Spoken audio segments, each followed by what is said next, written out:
bly jy lê in die hospitaal. Arm in gips, been in gips. Nou ek weet nie of hulle dit meer vandag doen nie. Daar was 'n tyd gewees vir daar seker kettinge om jou bene vas en jou arm was en so. OK, meeste van julle weet nie waarvan ek praat nie, want julle kry nie genoeg seer nie. Wat en sy so arm en been. OK, goed. Ek hoop nie dit is van toepassing op hierdie verhaal nie. OK, goed. En hy lê daar so en sy pa kom ingestorm. Hy's net na werk. Hy sê, "Wat het met jou gebeur? Ek hoor die verskriklike ongeluk. En jy lyk sleg." Hy sê, "Ja pa, dis verskriklik." Hy sê, "Maar wat het gebeur?" Hy sê, "Pa, is alles Sanet se skuld." Hy sê, "Wat het Sanet gedoen?" En praat hy van Sanet, die buurman se dogter. Hy sê, "Pa, dis net sy." Hy sê, "Pa, ek ry in die straat af met my fiets. In die verte sien ek vir Sanet. En ek besluit om my hande te los van die fiets af. En nou ry ek, terwyl my hande los is, en ek moet dan vir haar min of meer wys dat ek braaf is en ek ry met die fiets. En pa, die volgende oomblik, toe sien ek, sy stap verby my en sy gee net vir my so 'n oogie. En toe ek so verby haar gery het, pa, toe wil ek kyk of sy nog steeds kyk. En ek kyk so. Hy sê, "Pa, toe wie wat gebeur?" Die sypaadjie spring voor my in en die volgende oomblik voel ek hoe tref ek die stopbordjie. Arm en been teen die stopbordjie. Pa, dit was verskriklik seer. Sy pa sê, "Jong, ek dink nie dis Sanet se skuld nie." Hy sê, "Pa, hoekom is daar party mense wat so mooi moet lyk? En wat so daar moet stap in ons straat? As dit nie was vir haar nie, sou ek nooit dit gedoen het wat ek gedoen het nie." Sy pa sê, "Wie wat, hoe ouer jy word, hoe meer kom jy agter daar's beter maniere om met die ander geslag te praat." Net toe kom Sanet by die deur in. Hy stamp met sy pa, hy sê, "Wat 'n ander manier?"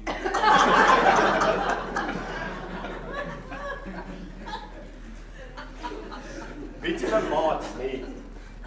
Baie keer in ons lewens, nee, wil ons so graag hê mense moet ons raak sien. Ons wil so graag hê mense moet ons raak sien en mense moet sê hoe wonderlik is ons. Ja, en in jou geestelike lewe, as dit gebeur, beland jy meeste van die tyd teen die pavement. OK. In jou geestelike lewe vernietig dit jou. As dit vir jou beginne gaan oor mense en wat mense vir jou sê, dis baie erg. Op die ou ende verloor jy alles. So kom ons gaan vanmôre 'n bietjie gesels oor wat sê die Here vir ons in Johannes 7 oor waaroor het dit vir Jesus gegaan in sy lewe. Kom ons sing lekker saam as hy weer kom. Kom ons staan en ons sing dit saam.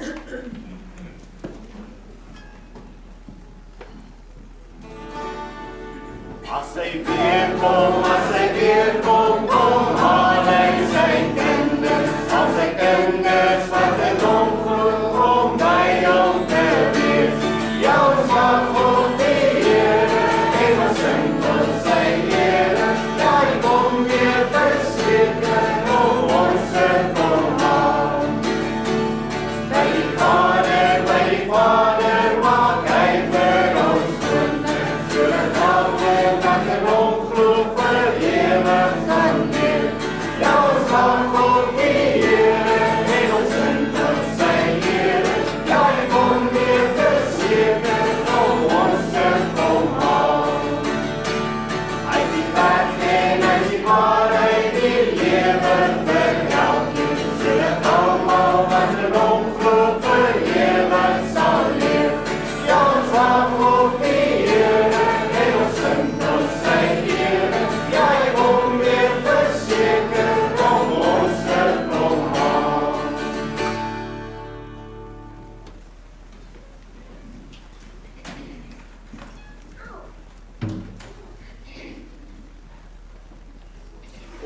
Bybels oop by Johannes 7.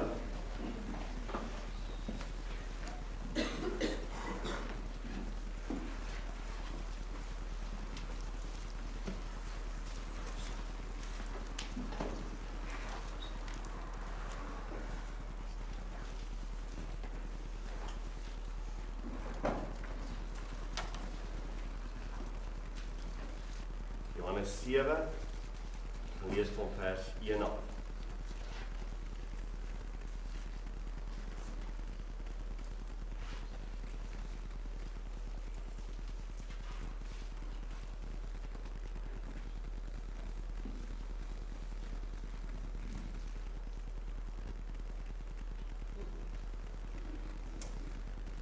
Kom ons lees daar. Johannes 7 van vers 1 af. En daarna het Jesus in Galilea rondgegaan, want hy wou nie in Judea rondgaan nie, omdat die Jode probeer het om hom dood te maak. En die fees van die Jode, die Hittefees, was naby. Sy broers het toe vir hom gesê, vertrek hier vandaan en gaan na Judea, sodat die disippels ook die werke kan sien wat hy doen. Want niemand doen iets in die geheim en soek tegelijkertyd om in iedereen se mond te wees nie.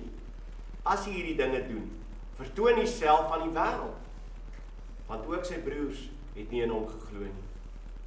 Toe sê Jesus vir hulle, my tyd is nog nie daar nie, maar julle tyd is altyd daar.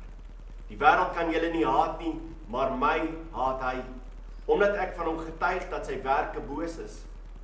Gaan julle op na hierdie fees? Ek gaan nog nie op na hierdie fees nie, omdat my tyd nog nie daar is nie. En nadat hy dit aan hulle gesê het hy in Galilea gebly.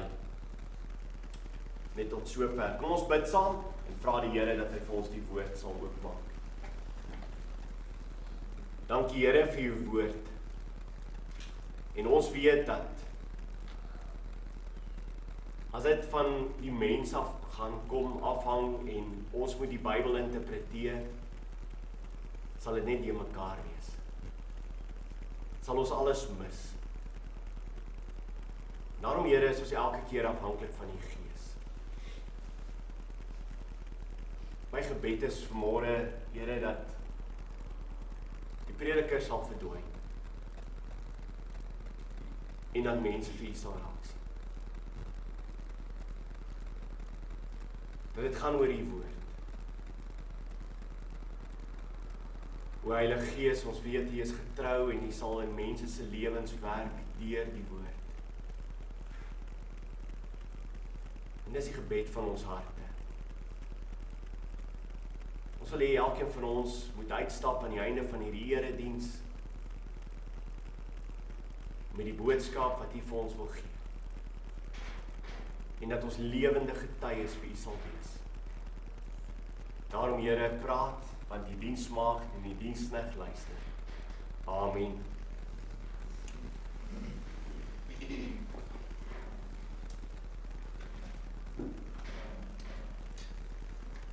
Jesus sou nie verder rondgaan nie tussen die Jode, want die groot ding was op daai stadium was die Jode wou hom doodmaak. En dis in vers 1. En daarna het Jesus in Galilea rondgegaan, want hy wou nie in Judea rondgaan nie, omdat die Jode probeer het om hom dood te maak. Kan jy sien hoe vinnig verander dit? Kan jy sien hoe vinnig verander dit van 'n brood wat vermeerder word, visse wat vermeerder word, tot Jesus wat nie meer kan rondgaan nie, want nou wil hy doodgemaak word. En ek hoop as jy die dienste bygewoon het, dat jy sal weet, wat het gebeur, van hier waar Jesus, die koning vir hom wil maak met geweld, tot waar hulle nou sy lewe wil neem met geweld. Want as jy dit gemis het, het jy enorm baie gemis. Want nou, op hierdie stadium van sy lewe, moet hy bly in Galilea. En Galilea is nie hierdie gewilde plek nie. Dis nie die toeriste aantreklikheid van die omgewing. En dis nie waar die wonderlike en die aangename en die hoë geplaastes van die wêreld lewe in Galilea nie. En daarom is dit juist die plek waar Jesus sou bly, En op hierdie stadium, as jy na hierdie gedeelte kyk, lyk dit of Jesus op hierdie stadium eers alleen is. En die enigste persone wat daar naby hom is sy broers, sy fisiese broers. En nou kom hulle na hom toe en hulle sê vir hom, wie wat? Dit wat jy besig is om te doen, is nie goed vir jou publieke figuur wat jy wil bou nie. I mean, ou wat so graag wil hê dat die wêreld moet sien wie hy is, hoe bly hy in Galilea? Dink by jouself, hoe wonderlik sal dit wees, nee? Kan jy dink hoe hierdie broers van hom dink? Hoe wonderlik sal dit wees as Jesus rondgaan en oral waar hy gaan, mense sal genees. I mean, wat beter vir die skares wat hom sal volg, as hy oral wonderwerke en tekens doen. Maar nou sit hy in die Galilea, wat maak hy hier? En deur die evangelies maak Jesus dit duidelik, dat elke keer as hy iemand genees het, behalwe in 'n paar gevalle, sê hy vir hulle, moenie vir iemand gaan vertel nie. Die man waar hy 1000 duiwels uitgedryf het, hy sê vir hom, ja, gaan vertel van ander mense. Want hy sou nie weer in daai area van Decapolis kom nie. Maar die res van die mense sê hy, moenie gaan vertel nie. Hoekom? Want al waaroor mense hom sou volg, sou gewees het oor wonders en tekens.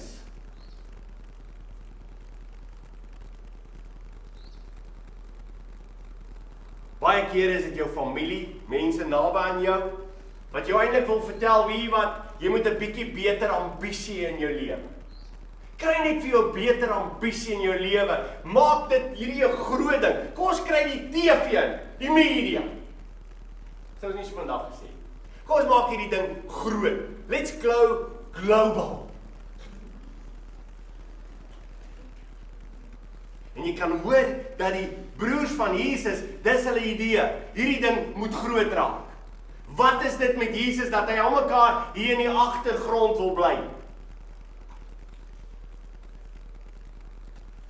Maar jy sien in Lukas 16 vers 15, word daar die volgende gesê, en hy het vir hulle gesê, dis nou Jesus, dit is julle wat julle self regverdig voor die mense, maar God ken julle harte, want wat by die mens hoog geag word, is 'n gruwel voor God.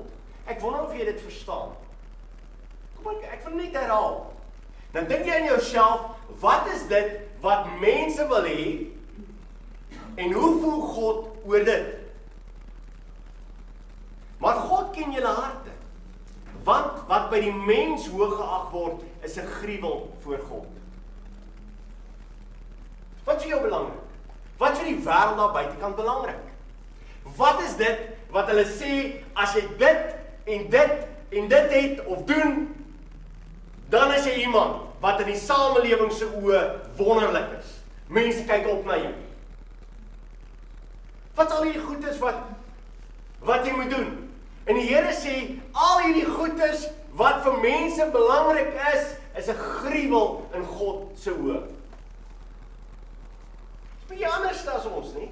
Hoe ons dink oor goedes. Het jy iets in jou kop wat jy dink mense van hou? Wat mense soek? Wat die wêreld soek? En kyk jy daarna en sê, wie wat hierdie goeders, my hart gaan nie oor hierdie goeders, dan is dit 'n gruwel in God se oë. As dit my hele lewe is, my uitkyk in hierdie lewe is, dit gaan oor hierdie goeders, kan ek nie 'n kind van die Here wees nie, want ek staan teenoor God. As dit vir my gaan oor wat mense sê, hoe belangrik die mense dink ek is, hoeveel geld ek het bymekaar gemaak het in my lewe. As ek mensgeoriënteerd lewe, mense, dit is 'n gruwel in God se oë. Dit is so belangrik wat die mense sê. Ek kan dit onthou. Die ou mense het op 'n stadium so gesê, en vandag is daar jong mense wat dieselfde sê. Jy sou in die huis ingekom het, en jy sou iets gedoen het, en jou oupa sou vir jou gekyk het en gesê, wat gaan die mense sê?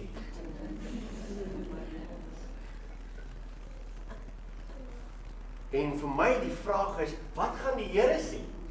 Wat gaan die Here sê oor wat ek nou net gedoen het? Ek gee nie om wat die mense sê nie. Is die mense so belangrik?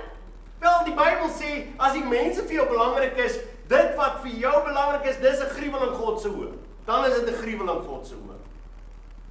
Ek wil gou vir julle vertel van Johannes die Doper, net so vinnig. Wil nie te vinnig veel by hom uit stil staan nie. Maar dink jy by jouself, hier is die man wat die belangrikste man was wat ooit geleef het. Van die ou verbond. Belangrikste ou wat ooit geleef het. En die Here roep hom vir 'n bepaalde taak om die koninkryk van Jesus Christus, sy seun, aan te kondig. Is hy die tipe ou wat jy so gedink het, die koninkryk van Jesus Christus kom aankondig? Sy asem stink na sprinkane in die heuning. En hy stap rond in vellies. En ek maar net 'n velle baie. Dis hy. Ek weet nie wie van julle kan onthou Chariots of Fire nie. Joch, as jy nog kan onthou, dit is hierdie fliek waarin Eric Liddell gaan hy en hy wen die Olimpiese spele, die 400 meter. Maar wat gebeur het is eerstens, hy was ingeskryf vir die 100 meter. Dit was sy item gewees. En almal het gedink, hy gaan die 100 meter wen. En die regering, die Britse regering het gedink, joh, dit is wonderlik, hier is 'n man wat die 100 meter gaan wen. Toe kom die datums uit vir die 100 meter en dis op die Sondag. En Erik sê toe, wat jy ook al dink rondom die Sondag, Erik Little sê, ek gaan nie op die Sondag deelneem nie. En die geskiedenis vertel vir ons, wat die verhaal nie eintlik vertel nie, is dat hy ongelooflik geroskam is deur die Olimpiese Raad van Brittanje. Omdat hy nie bereid was om te hardloop nie, want hulle hele hoop op 'n goue medalje in die 100 meter wat vir hulle 'n belangrike item was, sou nie plaasgevind het nie. En hy sou die 400 meter gehardloop het. En hy het daarby gebly. Hy het gesê, ek gaan nie die 100 meter hardloop nie, want wat God sê is vir my belangriker as wat mense vir my sê. En dan stop die fliek. Nadat hy die 400 meter gewen het. In 47 sekondes. Stop die fliek. Maar weet wat, dis nie die volle verhaal. Nadat hy dit gewen het, die Olimpiese spele, 'n jaar daarna, het hy alles gelos in Brittanje en China toe gegaan om voltyds sendingwerk te doen.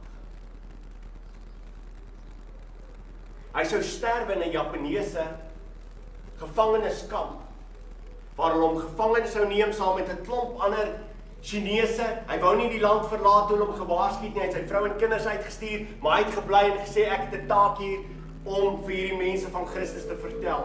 En hy het aangehou terwyl hy in die tronk was. En die ongelooflike verhaal, ek kan nie vanoggend by al die verhale stil staan wat hy gedoen het, maar was amazing oor wat hy gedoen het en hoe mense opgekyk het na hoe die man geleef het. As daar kos of wat ook al was, het hy gesorg dat alles gedeel word tussen almal gelyk.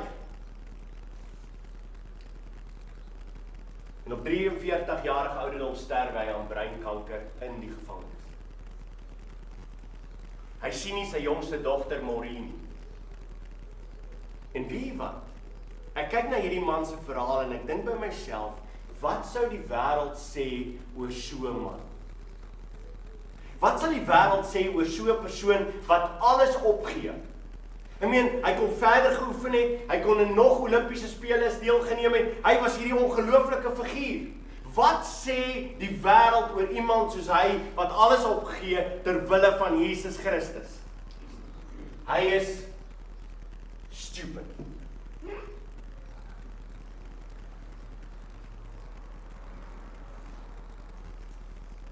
Vir ons wat deur Johannes tot dusver gewerk het, verstaan dat hierdie broers van Jesus het dit mis.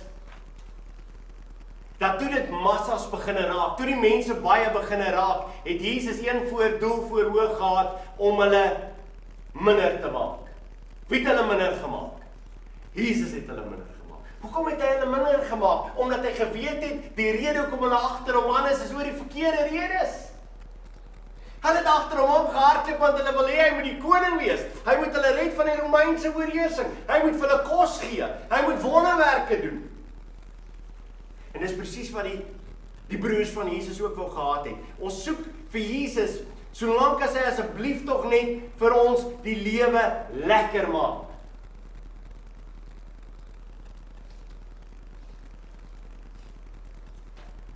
Interessant genoeg dat Johannes 5 al reeds vir ons vertel het, vers 41, is Jesus soek nie die eer van mense nie.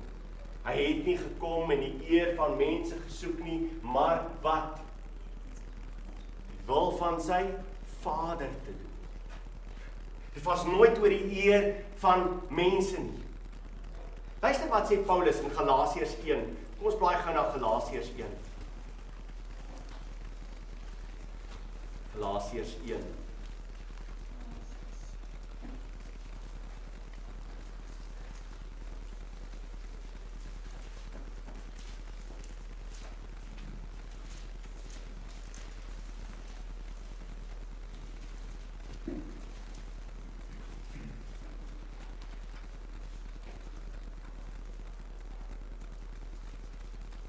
Galasiërs 1 vers 10.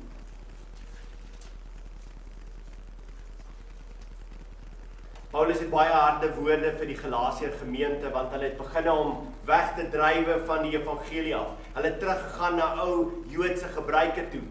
Want sien, die ou Joodse gebruike en al hierdie goedes het gemaak dat hulle nie vervolg word nie. En hy skryf in vers 9 alreeds, sê hy vir hulle, soos ons van tevore gesê het, sê ek nou ook weer, as iemand julle evangelie verkondig en stryd met die wat julle ontvang het, laat hom 'n vervloeking wees. Soek ek dan nou die guns van mense of van God? Of probeer ek om mense te behaag? As ek nog mense behaag, dan sou ek nie 'n diensknegt van Christus wees nie. Nou kom ouens, julle is vertalers. En julle is kommentare. Ek wil julle tog 'n kommentaar vra dat julle vir my hierdie teksvers uitlê. Wat beteken hierdie teksvers? As ek mense behaag, dan sou ek nie 'n diensknegt van Christus wees nie. Wat beteken dit? Want ek weet party ouens kom na die Bybel toe en sê die Bybel is baie moeilik. Ek verstaan nie regtig wat dit beteken nie. Help gou vir my. Wat beteken dit? Die guns van mense en absoluut. So, as ek vir mense probeer behaag, en hoe probeer ek vir mense behaag? Ek weet, in my familiekring, in my vriendekring, wat is dit wat hulle wil hoor? Jy weet dit net so goed as ek. Jy sit in 'n omgewing, en hulle begin praat. Wat weet jy? Jy weet presies, as ek dit sê, gaan dit gebeur. As ek dit sê, gaan dit gebeur. As ek stil bly, gaan niks gebeur. So wat kies jy? Ek gaan stil bly. Maar almal van ons weet, dat as ek vir die Here gaan lewe, en as ek sê ek's 'n diensknegt van Christus, dan gaan ek nie meer doen wat mense behaag nie. Ek gaan nie meer doen wat vir mense wonderlik is, en waarvan hulle gaan hou, en gaan sê, jy is wonderlik, ons wil graag in jou teenwoordigheid wees nie. En daarom Jesus se evangelie het gemaak dat hulle hom verlaat het. Ons gaan nou weer verder daarby uitkom. En dan sê die Bybel vir ons, wat was die rede gewees? Wat was die rede hoekom die broers dit gesê het wat hulle gesê het? Hulle sê daar, sy broers vers 3, sy broers het toe vir hom gesê, vertrek hier vandaan en gaan na Judea, sodat die disippels ook die werke kan sien wat hy doen. Want niemand doen iets in die geheim en soek tergelykertyd om deur een se mond te wees nie. En ons verstaan dit. Hulle wou net gehad het, almal moes oor hom praat. En hulle verstaan nie, die gees van hulle is nie die gees van God nie. Want is in stryd met mekaar. As jy hierdie dinge doen, vertoon jouself aan die wêreld. Vers 5, want ook sy broers het nie in hom geglo nie. En nou kom jy agter, al hierdie ouens wat sogenaamd in hom glo, selfs sy broers, wat sê, gaan doen die wonderwerke, het nie in hom geglo nie. Hulle nie in hom geglo nie. Want wat beteken dit om in hom te glo? Is om aan te aanvaar wat hy in sy woord vir jou leer. Dit beteken geloof. Die oomblik as jy jou eie godsdiens opmaak, die oomblik as jy vir jouself sê, hiervan hou ek en hiervan hou ek nie, is jy iemand wat net soos die broers nie in Jesus glo nie.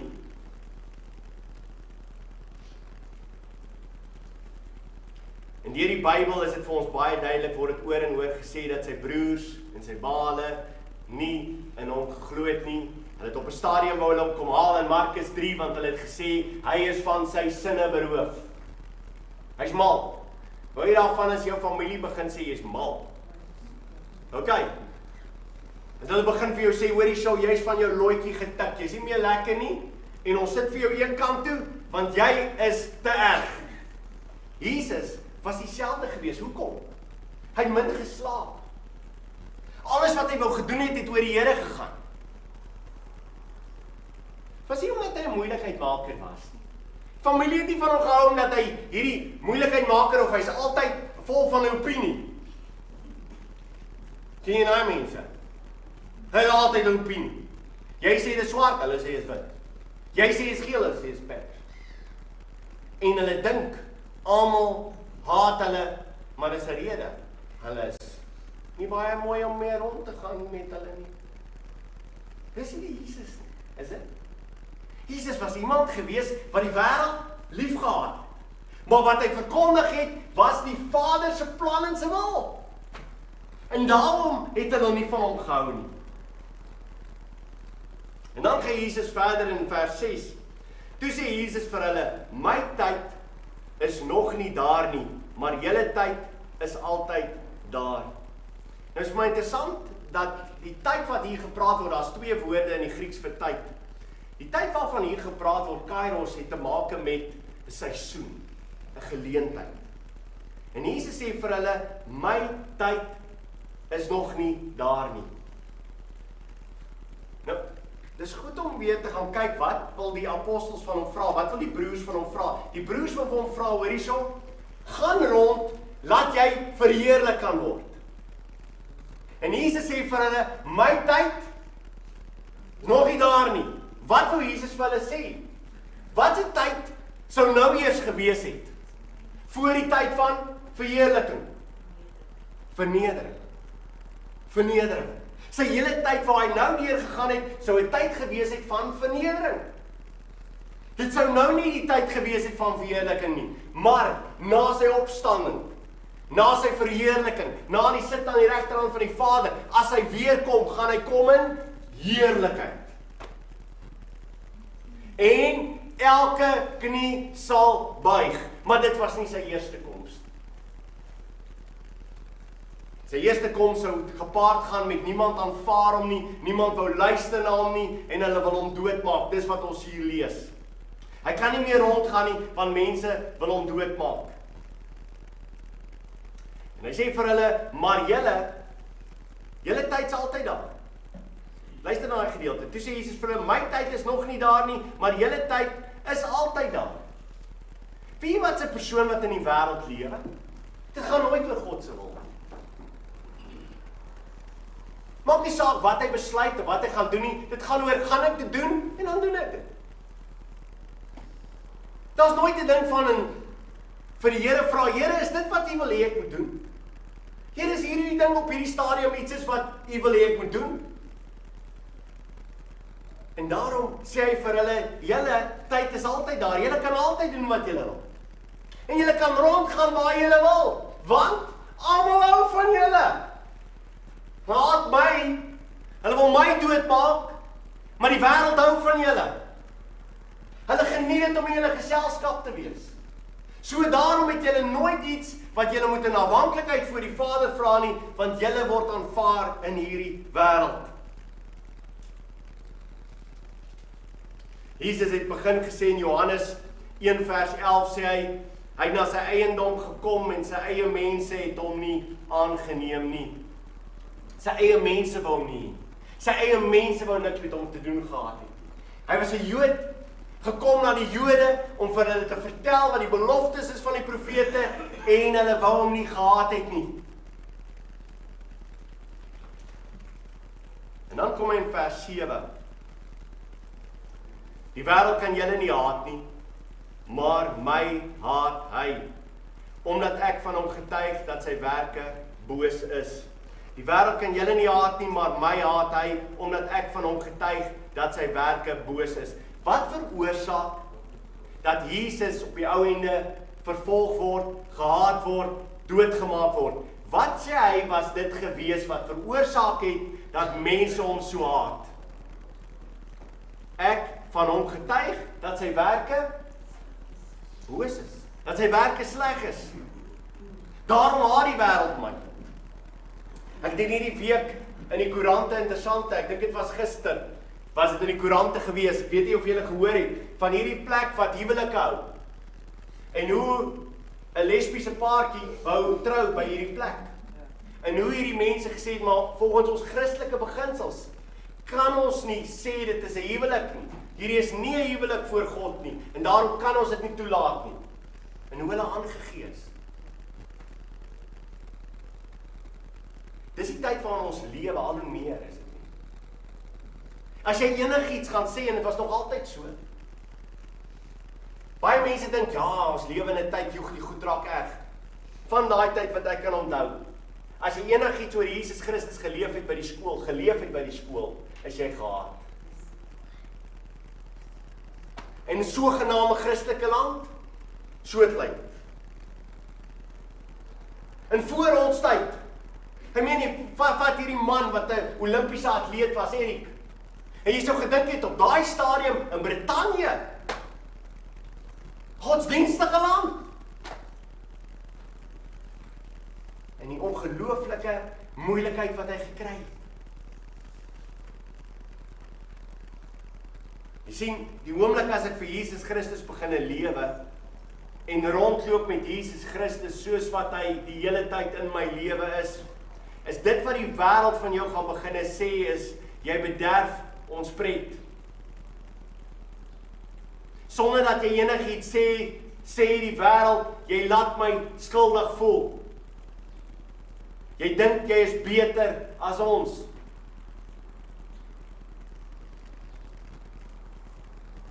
Die oomblik as jy iemand is wat 'n gelowige is, wat voluit vir die Here lewe, dan is jy iemand wat net oor die Here wil praat. En mense in die wêreld hou nie daarvan nie. Hulle wil oor ander goeders praat. Nie nou oor die Here praat nie. So wat ook al die teks sê, wat ook al die Bybel sê, praat met hulle tydig of ontydig. Meeste van ons besef dat as ek enige tyd oor die Here gaan praat, is dit altyd ontydig.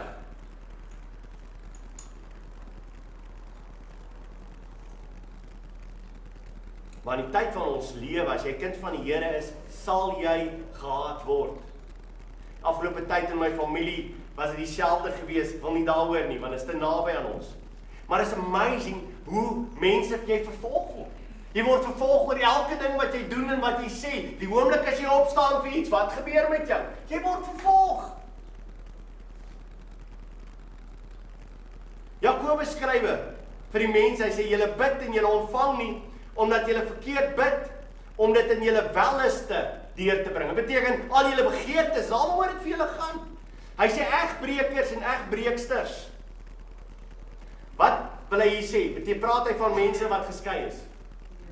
Nee, hy praat van mense wat besig is om te sê, ons glo in God, maar hulle is besig om rond te slaap by ander gode deur die week.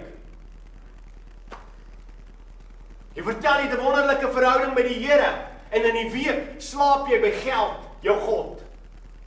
En jy is so bang om jou geldjies te verloor, dat dit nie gaan oor God se wil en God se eer nie. Hy sê, egbrekers en egbreeksters, weet julle nie dat vriendskap van die wêreld vyandskap teen God is nie. Wie dan 'n vriend van die wêreld wil wees, word 'n vyand van God. Die oomblik as jy vriendskap met die wêreld wil hê, en dit is vir jou belangrik om vriende met die wêreld te wees, is jy 'n vyand van God. As die wêreld jou nie haat nie, weet een ding verseker, daar's iets fout in jou lewe. Jy kan vir my vertel tot jy blou in die gesig is, jy's 'n wonderlike kind van die Here en jy nog nooit deur lyding gaan nie. Wil ek vir jou vertel, jy's nie 'n kind van die Here nie. Hoekom?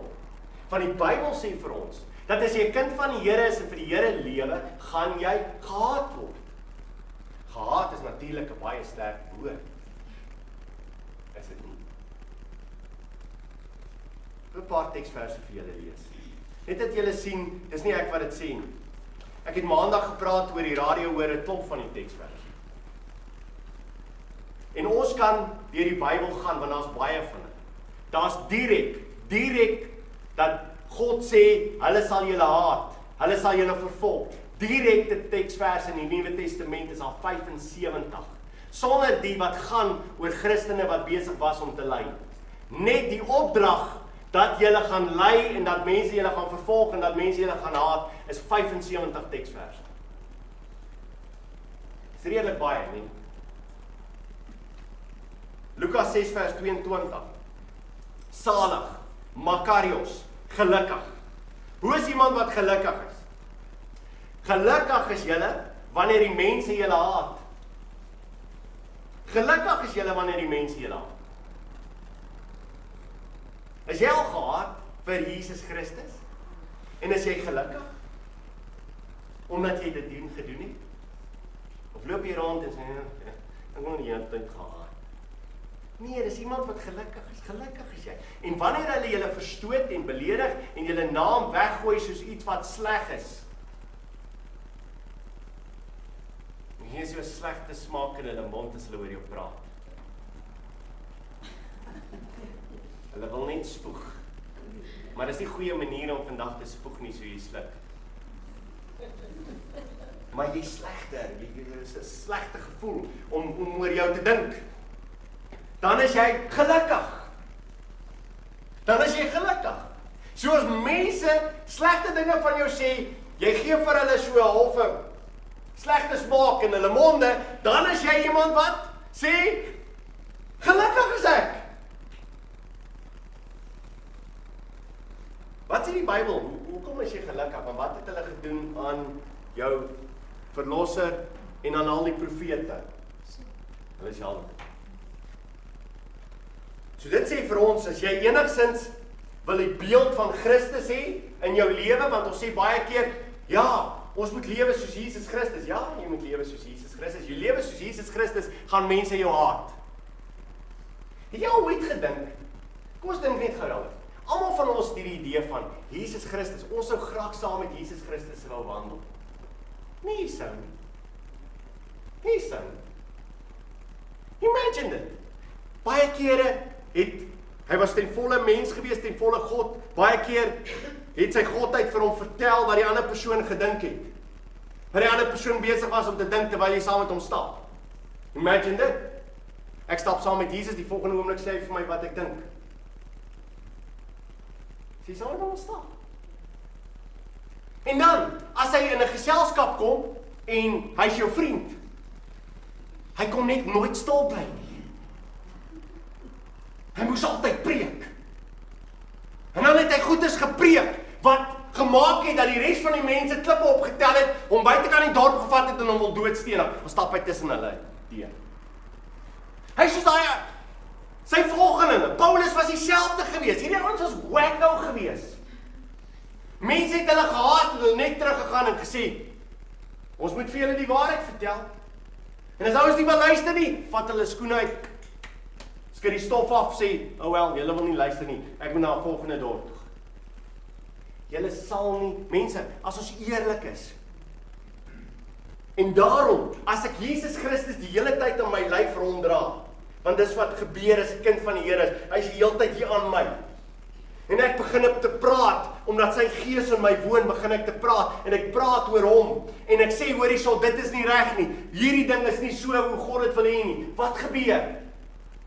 Jy sien hoe lyk ouens uit.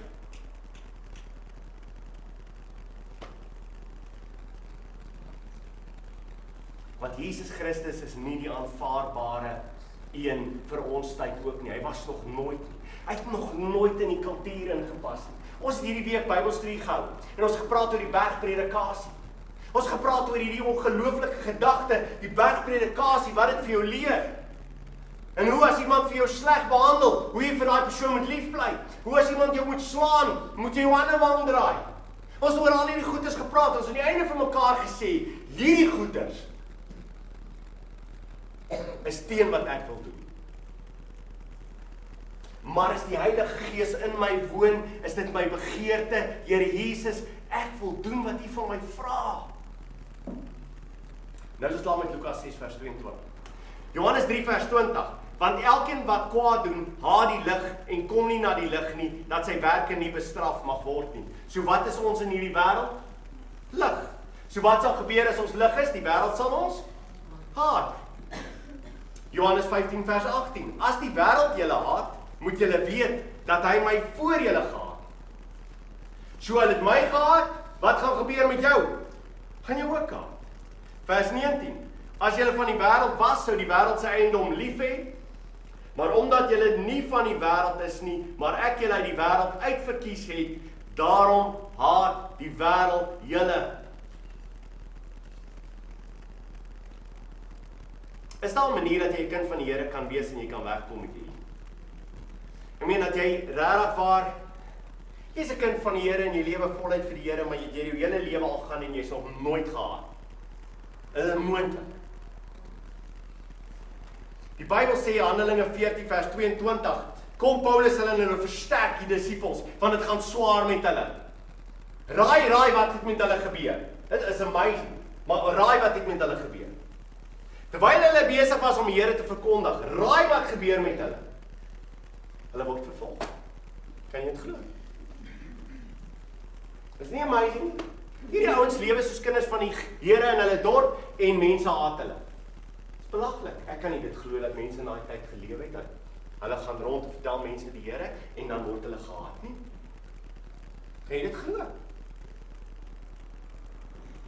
Dis weird, hè? Maar dis wat gebeur het. En nou kom die disippels daarin wat hulle wil hierdie ouens versterk, want hulle gaan deur 'n moeilike tyd.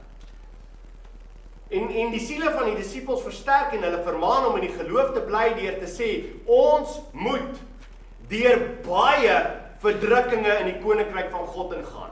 En dis nie jou griep nie. Okay? Dis nie jy het een of ander siekte nie. Dis nie dit nie. Verdrukking is jy ly ter wille van Jesus Christus. En wat sê julle hierso? Ons moet deur baie verdrukkinge in die koninkryk van God ingaan. Gaan jy een keer verdruk word in jou lewe? Nee, jy gaan baie verdruk word. 1 Tessalonisense 3 vers 3 skryf Paulus vir die gemeente.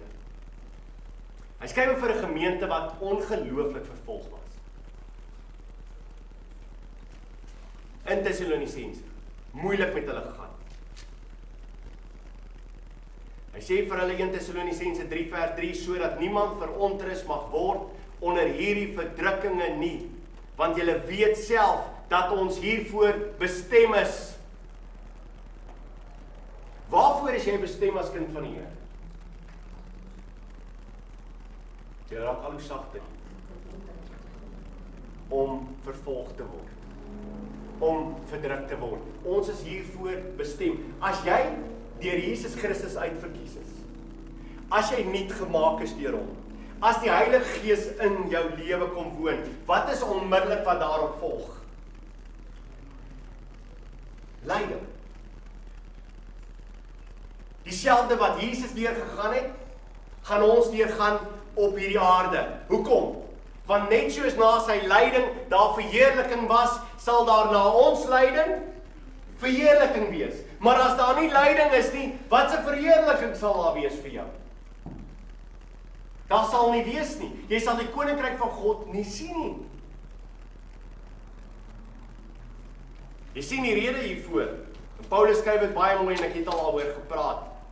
Maar Paulus skryf dit baie mooi in 2 Korintiërs 2. Die rede hoekom mense nie van ons gaan hou nie. Maak goed daaroor. 2 Korintiërs 2 asseblief. 2 Korintiërs 2.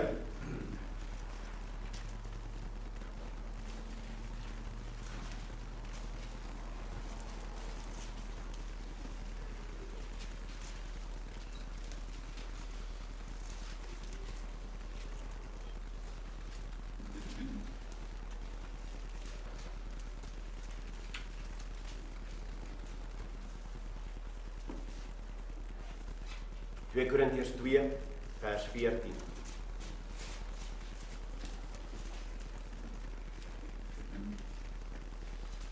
Luister wat sê hy hierso. Maar God sy dank, wat ons altyd laat triomfeer in Christus, en wat die reuk van sy kennis deur ons oral versprei. So ons is mense, nee, as jy dit mooi wil beskryf, ons is hierdie botteltjie, nee, met reukwatertjies in. En oral waar jy gaan is dit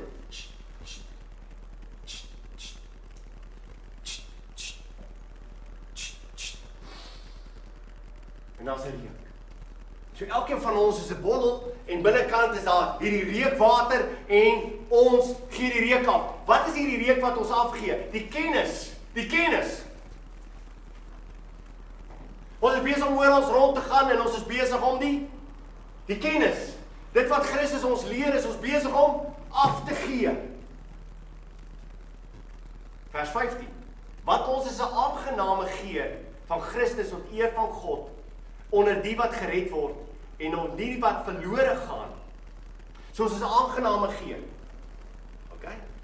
Ons is 'n aangename geur van Christus tot eer van God onder die wat gered word, onder die wat verlore gaan vir die laaste reuk van die dood tot die dood. Nou, ek wil nie snaaks nie, maar meeste van julle het al iets wat langs die pad dood gegaan het. En na ruk hoop jy gaan dood op net op 'n ander plek. Want die reuk daar is verskriklik. Ek weet nie of jy al gesien het op 'n strand as 'n rokvrek nie. Dit is afskuwelik. OK, en later dan is dit net 'n alles eet hom. OK. Maar dis 'n slegte ding. Nou, wat die Bybel sê vir ons, vir die ouens wat nie gered is nie, vir die wêreld is ons so reuk. So elke keer as jy verby daai persoon stap,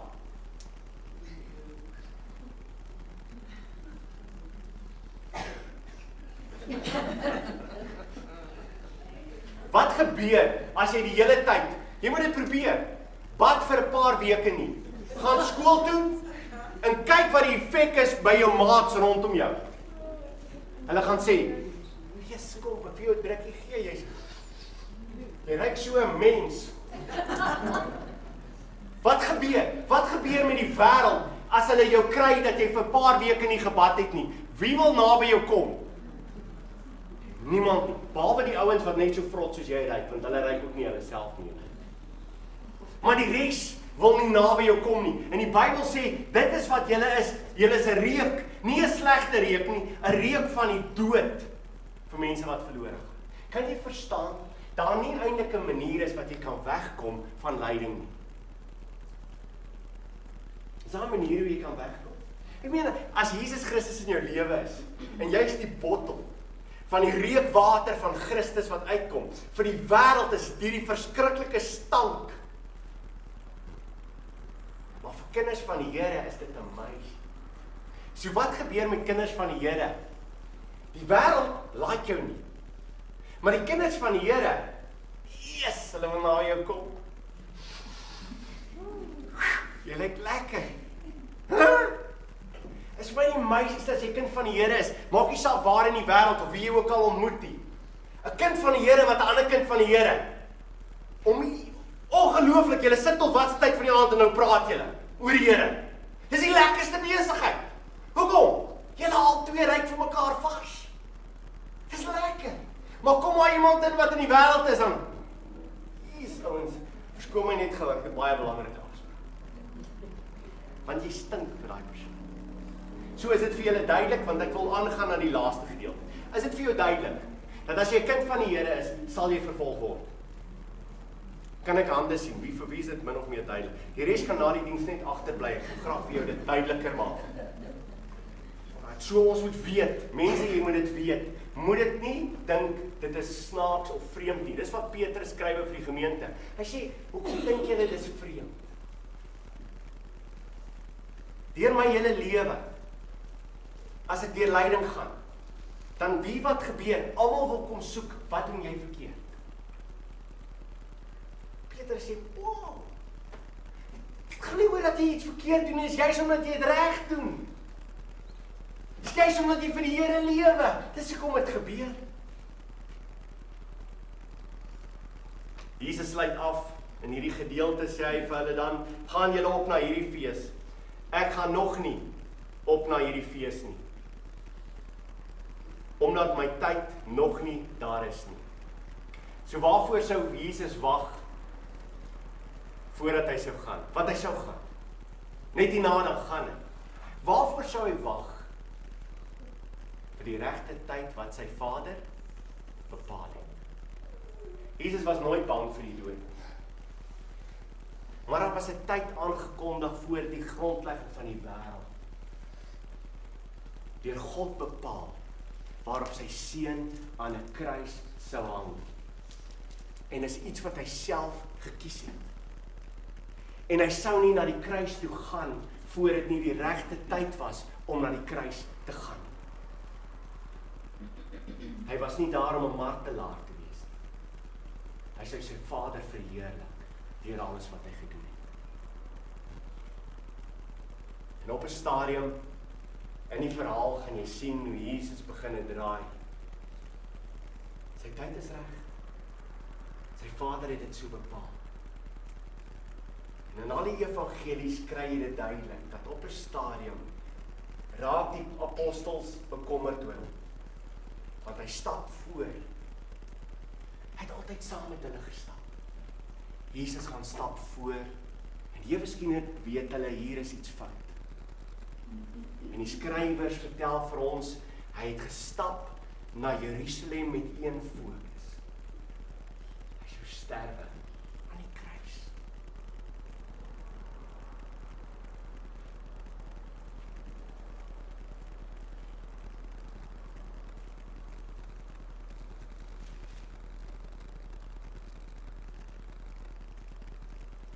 Die prys wat ek betaal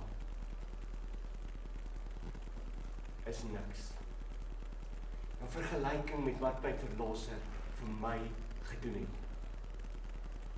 Van die begin af het hy geweet wat hy sou doen.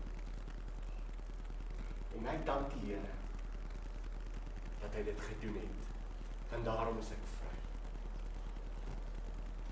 Daar gaan klomp mense eendag in die hemel staan en gaan na jou kyk.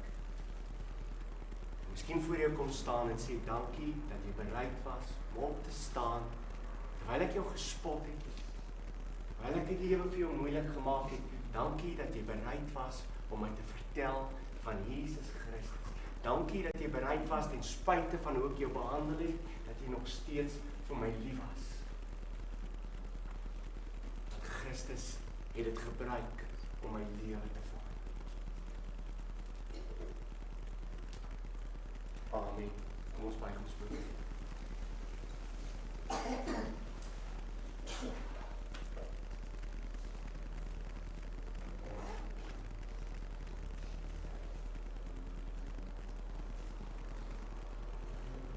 Ja, Here, ons het altyd ons eie planne. Net soos die broers van U gehaat het. Ons gaan dit maar baie keer oor verheerliking van onsself. Ons wil hê dit moet suksesvol wees. Ons wil hê ons kinders moet suksesvol wees.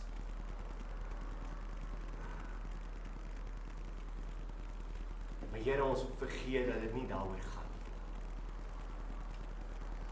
Ons vergeet, Here, dat as ons lewens gaan oor hier en nou, dan is dit 'n gruwel in U oë. As ek bang is oor wat mense van my sê, dan is dit 'n gruwel in U oë.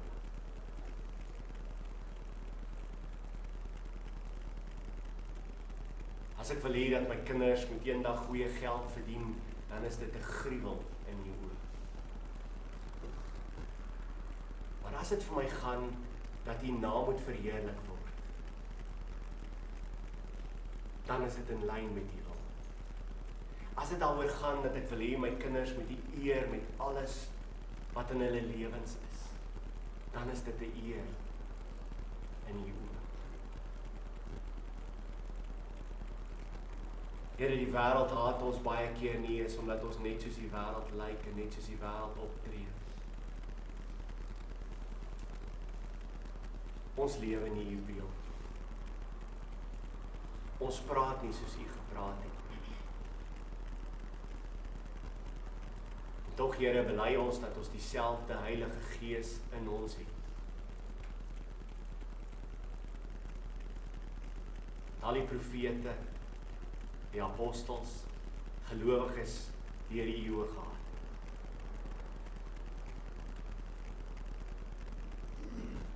Here, ons wil nie meer bang wees. Ons wil nie meer bang wees oor wat mense vir ons sal sê en wat mense oor ons sal sê en praat nie. Here, ons grootste vrees is om nie te sê wat U wil hê dat ons moet sê. Ons wil getrou wees in alles.